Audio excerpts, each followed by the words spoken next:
Hey everyone, let's try this again. I recorded this video and there was no audio. I apologize for that if you've already gotten to this point in the module and saw that. So here we go again.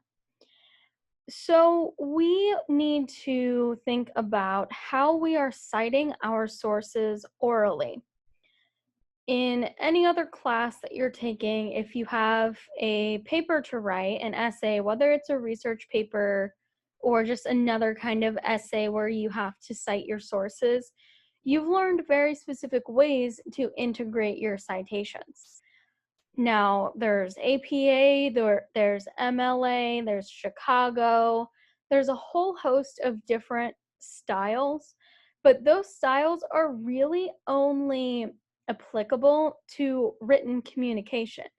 So in your presentations, you may have a slide at the end with your work cited, and that would be in APA or MLA or whatever format you choose, but that's not sufficient for a speech.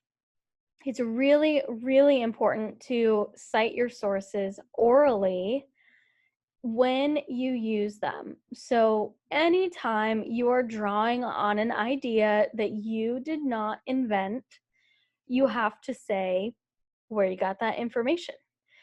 But there are some tricks and tips in order to integrate these things seamlessly. That way, you're not just kind of throwing it in there and it's really clunky and awkward.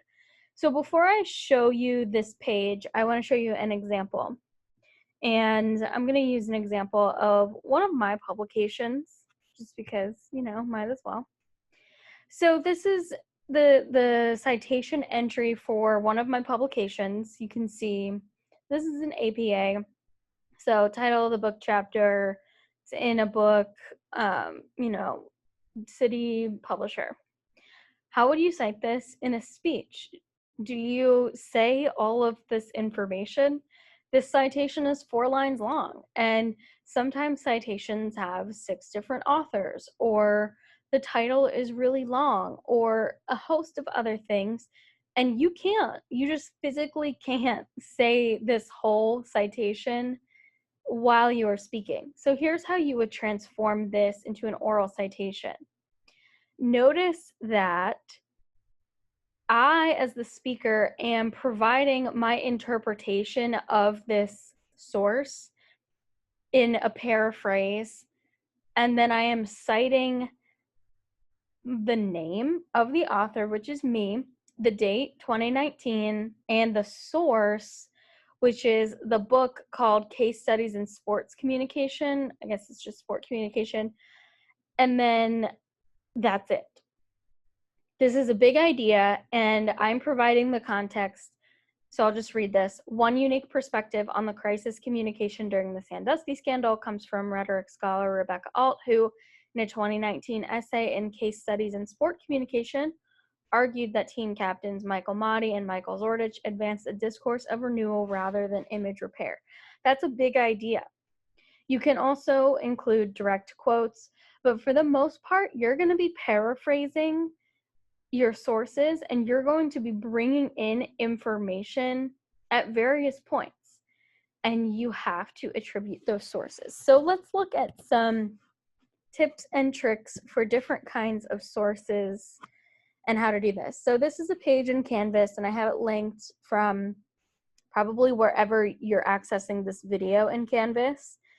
And we want to follow these guidelines. So what's your point? This is in your words. Present your supporting material and cite the source of your information. If it's a direct quote, make sure you're clear about that. Otherwise, the expectation is you're paraphrasing, like I said. And then you want to explain how this is supporting or clarifying your point.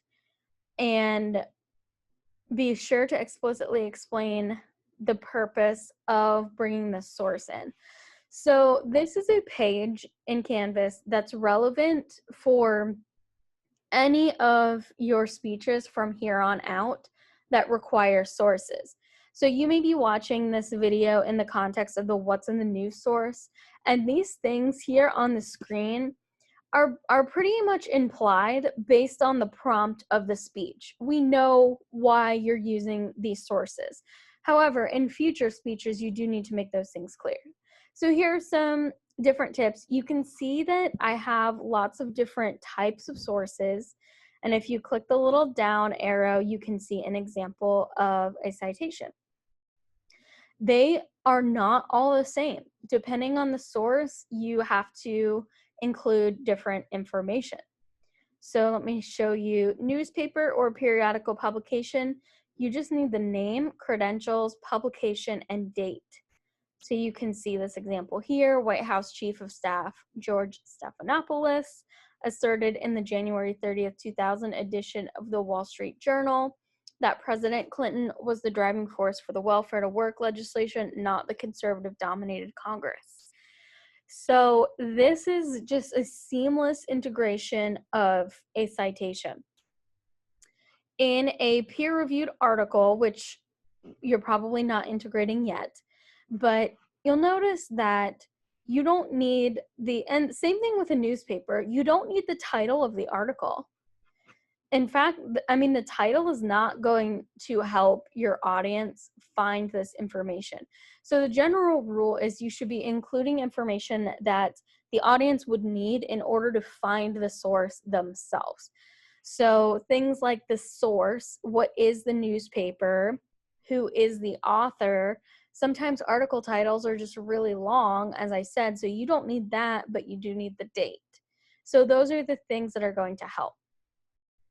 And again, you can see all of these different examples and how they are slightly different depending on what kind of source you have. Some don'ts, and these are big don'ts. You should not give the information and then say, and that was according to XYZ source.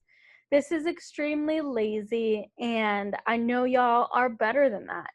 And this is really important to practice. This is a really good skill to have, to be able to look at a source, absorb the information, say it in your own words, and attribute where you got that information from. So you've got some examples of what not to do here. And again, I mentioned that you do not need to say the title because titles are really good for books, movies, and documentaries. But if it's a newspaper article, if it is a journal article, you don't need that title. So follow these guidelines. And these are just some examples. The key is you want this to be natural. You want it to be seamless. You don't want to just be throwing, and that was according to, on the end of a sentence. At that point, the information is passed, and your audience, that actually confuses your audience more. So we want to follow these kinds of strategies, and you're going to practice this in a Go React assignment, and you will also be assessed on this with some feedback during your 4-year What's in the News speeches, where you will be using more than one source and talking through a news story in your own words.